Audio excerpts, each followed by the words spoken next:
The Dust Devil Gulch station was cloaked in yellow dust as the train screeched to a halt.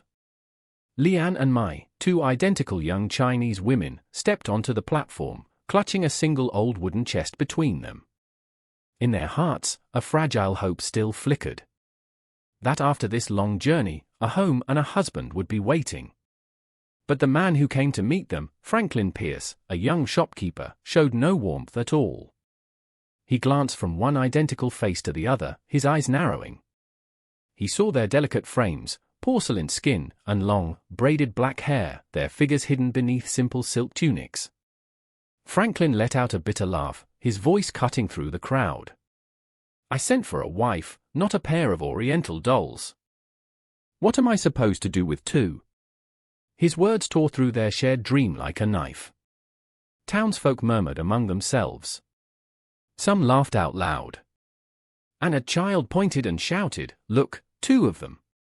Lian and Mai stood frozen, their hands trembling as they clenched the handle of their chest. Tears welled in their almond-shaped eyes, but they forced themselves to lift their chins, even though their hearts were breaking. Franklin turned his back and walked away, leaving the twins slumped on the wooden bench at the station. Surrounded by mocking laughter and contemptuous stares, they curled into each other, abandoned in a world that had already cast them out. Only the desert wind howled through the dust, swirling around the two Chinese women left behind, clutching their chest in silence, with nothing left but humiliation. The late afternoon sun cast long shadows across the Dust Devil Gulch station as the sound of mocking laughter still lingered in the air. Lian and Mai sat in silence, their shoulders trembling now and then. The old chest rested by their feet, and suddenly the entire world seemed to shrink into a dusty corner of the wooden platform. Amid the noisy crowd, one man stood quietly watching. Arthur Shaw, a middle-aged rancher, wore a weathered leather coat, his gray eyes cold and his face worn with the marks of a hard life.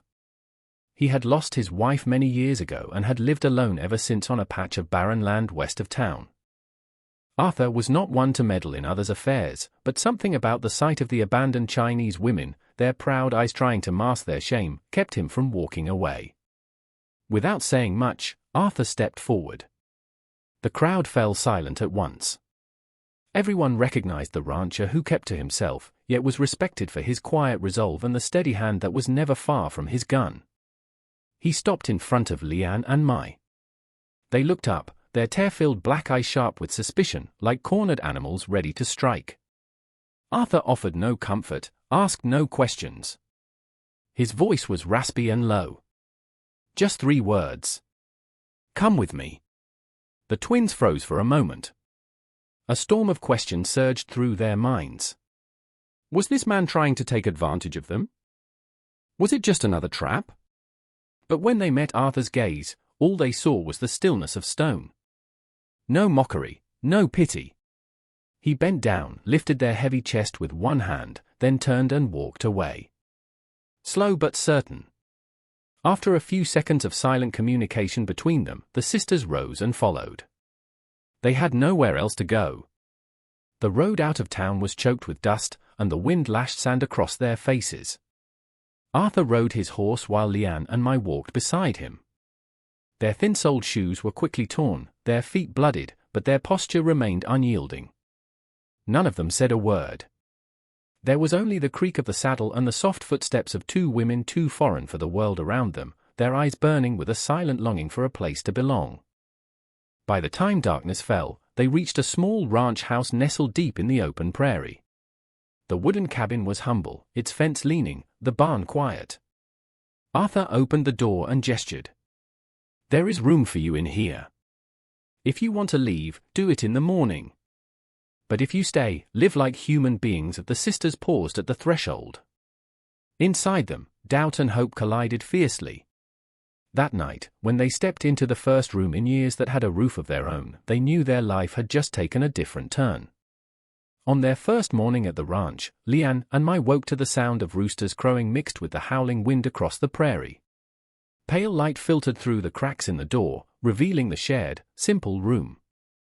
The night before, they had slept on a hard wooden bed beneath a patchwork blanket that was worn but clean, carrying the scent of sunlight. For the first time in so long, their sleep had not been haunted by cold or fear. In the kitchen, Arthur had been up for hours. He tended the fire, smoke curling through the small window frame. Without a word of greeting, he pushed 2 simple bowls of bean soup toward them, then returned to slicing cured meat. The sisters sat down and ate quietly, their black eyes stealing glances at this solitary man. He was weathered and silent, but in all his movements, there was not a trace of contempt. The day passed slowly. Arthur led the horse out to the field while Lian and Mai, without being asked, began to clean. One picked up a broom and began sweeping the floor, while the other straightened the chairs and began mending a tear in the curtain by the window with impossibly fine stitches. Their delicate hands were not made for rough labor, but every motion was filled with determination, a quiet plea to prove they were not useless. By afternoon, Arthur returned with a bundle of firewood. The sisters rushed outside to help. He started to wave them off, but when he caught the resolve in their eyes, he silently set the bundle down. Together, they managed to carry it inside without a word, only the sound of labored breaths mingling with the wind sweeping through the grasslands. Night fell, and they sat across from each other at the dinner table. The dim oil lamp cast a golden light on Arthur's sun-worn face and the soft lines of the twins' cheekbones. The silence was heavy, stretching between them. At last, it was Lian who broke it. "Why did you bring us here?" "Out of pity." Arthur looked up, his steel-grey eyes catching the glow in the dark. His voice was calm. "No. I just did not want to watch them treat you that way." The answer stunned them. After so many years of being seen as a burden, no one had ever spoken to them as if they were simply human beings. That night, as they lay down, a strange sense of hope welled up inside them. They thought of a dream long buried, a home. A man strong enough to stand beside them. A life that might one day hold happiness. Things that had once felt impossibly distant now flickered like a faint light within this old wooden house. Outside, the wind howled long into the night. But within the sisters' hearts, for the first time, there was a fragile and precious sliver of peace. Rumor spread fast in Dust Devil Gulch. The identical Chinese women had been taken in by Arthur Shaw at his ranch. Some scoffed, others whispered, claiming the lonely old rancher had lost his mind. But in the shadowy corner of the saloon, Franklin Pierce, the man who had sent for one wife and received 2, ground his teeth. Publicly humiliated in front of the entire town, he could not stand the thought of Lian and Mai, his brides on paper, finding peace in someone else's home. A week later, Franklin went looking for a thug named Roscoe Malone, a brute with hands like mallets and a face carved in scars. Roscoe was infamous in the region. Wherever he went, bloodshed followed. Franklin knew better than to face Arthur on his own, so he hid behind the shadow of violence. That afternoon, Arthur and the sisters came into town to buy flour, nails, and a few seed packets. The air on Main Street tightened like a drawn bowstring the moment they appeared. Conversations died mid-sentence, fingers pointed. Lian and Mai walked beside Arthur, their presence a stark contrast to the dusty town. Their cold black eyes remained steady, but their hands clutched each other's a little too tightly. Suddenly, Roscoe stepped into their path. His voice grated like gravel. "These women belong to my boss. Hand them over and walk away." Arthur stopped, gently setting the sack of seeds on the ground. His grey eyes scanned Roscoe before settling on Franklin, lurking just behind the hired gun. His voice was calm, but it rang clear through the silent street. "They don't belong to anyone, and they have chosen to be with me." The crowd held its breath. For a second, silence froze everything. Then Roscoe sneered, one massive hand resting on the grip of the pistol hanging at his side. Lian and Mai stood behind Arthur, their hearts pounding in unison. But in their eyes sparked something new. For the first time, a man was standing in front of them, not to shame them, but to shield them. The air was thick with imagined gunpowder. The slightest twitch could set it all off. Arthur shifted half a step forward, his right hand hovering near the Colt at his hip. In the fierce red light of the setting sun, his lean frame seemed forged from steel, as if the whole prairie had gone still with him. At last, it was Franklin who blinked. Fear won out. He pulled Roscoe back and muttered, "Not here." "Not now." They retreated, but Franklin's eyes burned with hatred. As Arthur, Leanne, and Mai left the town behind, the whispers resumed. Some nodded in respect. Others shook their heads in scorn. But inside the sisters, only one thing echoed. He stood up for us, in front of everyone. That night, back at the ranch, Mai sat by the fire and spoke for the first time of the future. Her voice did not tremble. It was steady and deep, like the beat of a drum. If you will have us, we will stay. We are not going anywhere. After the tense afternoon in Dust Devil Gulch, Arthur's ranch became a rare haven of peace. Leanne and Mai tied their hair back, their nimble hands gradually growing familiar with mending fences, tending a small garden, and even helping to herd the cattle. Arthur was a man of few words, but every morning, when he saw the two women walking steadily beside him, the emptiness that had long gnawed at his soul seemed a little lighter. One time, Arthur noticed Mai's wrist was still swollen from a fall. Quietly, he soaked medicinal herbs and gently applied them to the bruise. Mai winced but did not push him away. Her deep black eyes met his, not just with caution now but with something else, gratitude. That night by the fire, Leanne spoke slowly in halting English.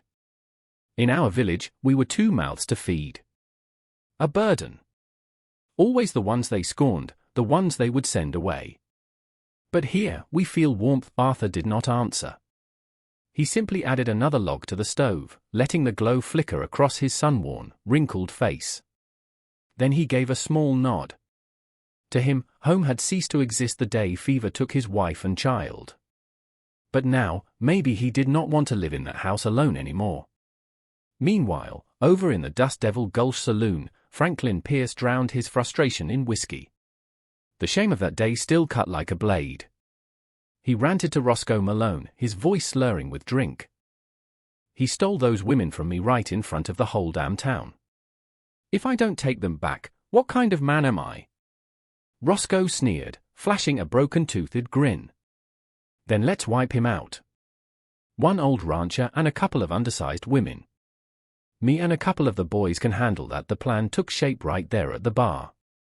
One night, while Arthur was out checking the pasture, Roscoe and his men would ambush him and force Leanne and Mai to return as Franklin's property.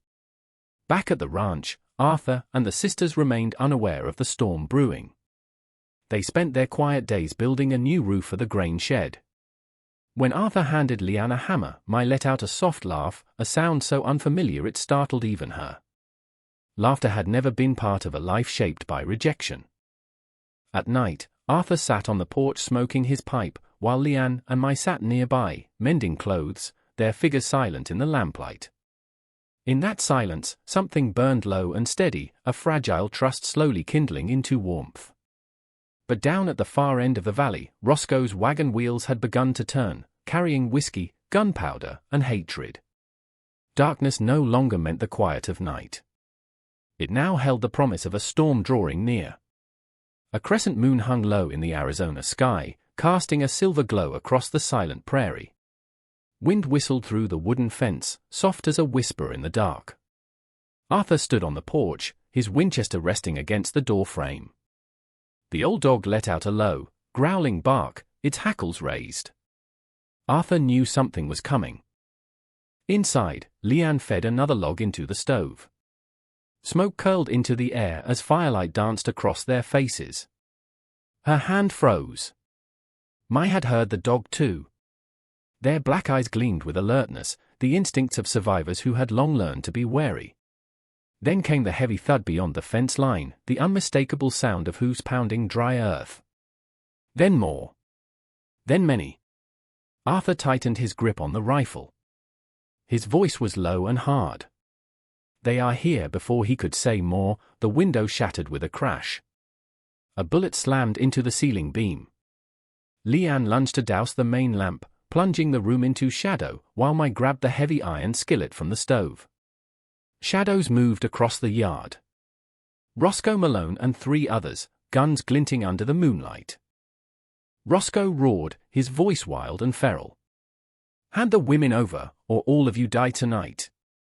Arthur answered with a thunderous gunshot, the bullet tearing up dirt right at Roscoe's feet. Gunfire exploded in reply. Windows shattered, firelight catching shards of glass flying through the air. The sisters did not flinch. From the darkness, Mai hurled the heavy skillet. It caught one man square in the chest, sending him staggering back with a grunt.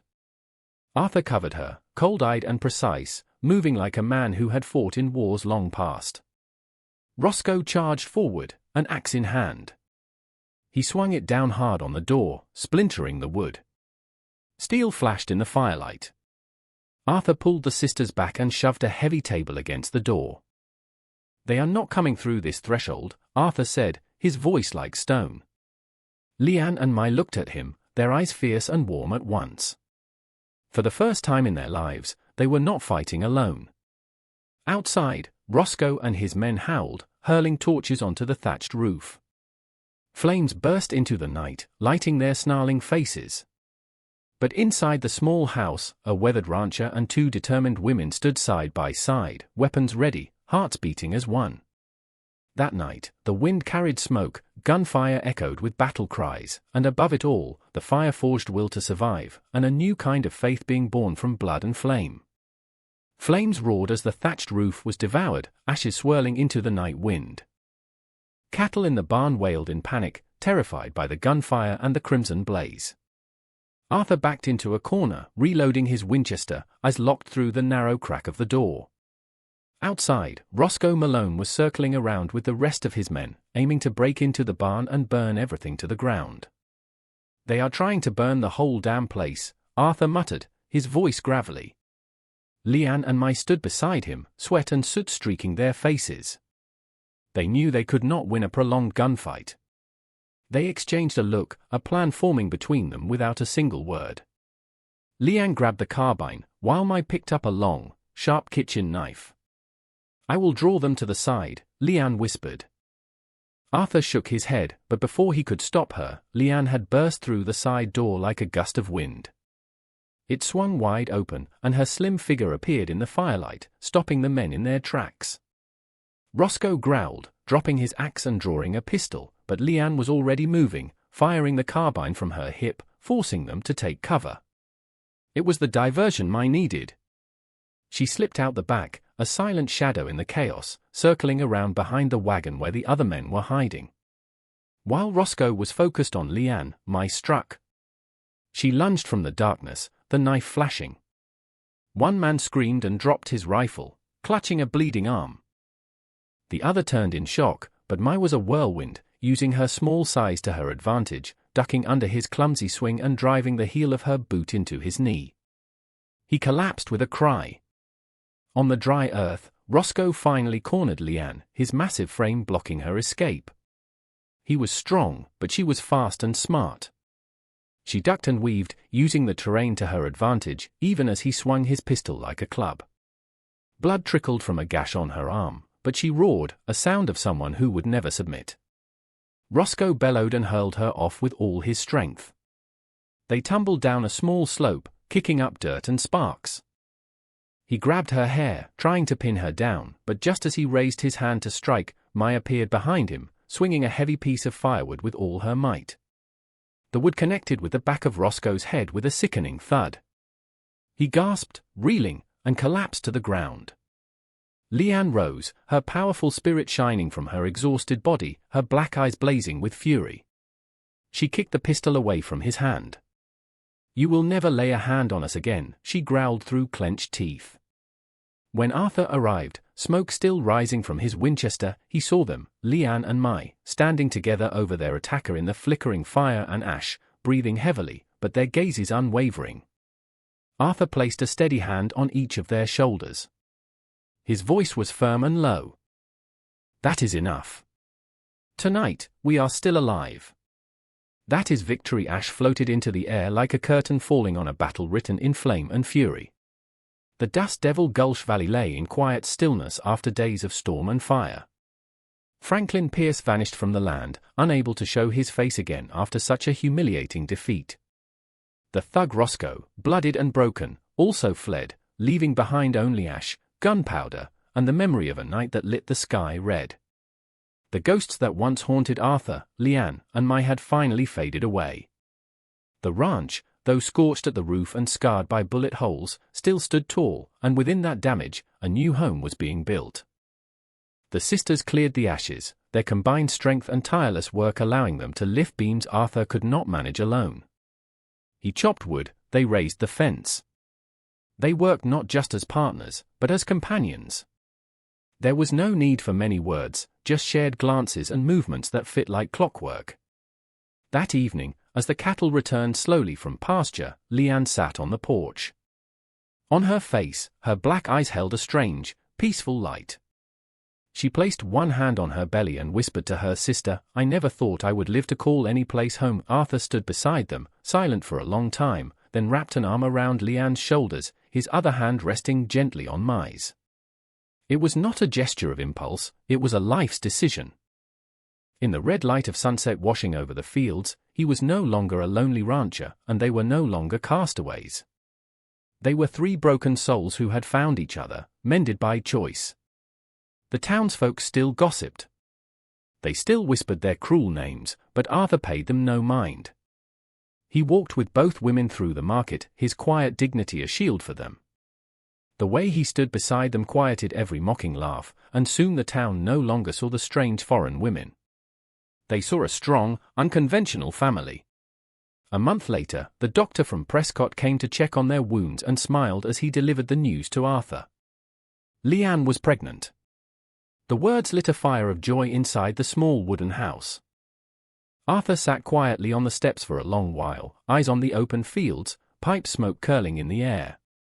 The pain of losing his wife and child slowly faded, replaced now by the image of a child yet to be born into this new, strange, and wonderful family. On the final night of summer, beneath the wooden porch, Leanne rested her head on Arthur's shoulder while Mai sat beside her, a hand resting on her sister's growing belly. Together, they watched the starlit sky in silence. Out there on the prairie, they were no longer lone survivors. They were a family. And in the harsh land of the West, no one chooses where they are born, but they can choose who they live with. A home, even built from charred timber, stands stronger than any fortress when it is held together by love and trust. That is family, the greatest treasure a person can have.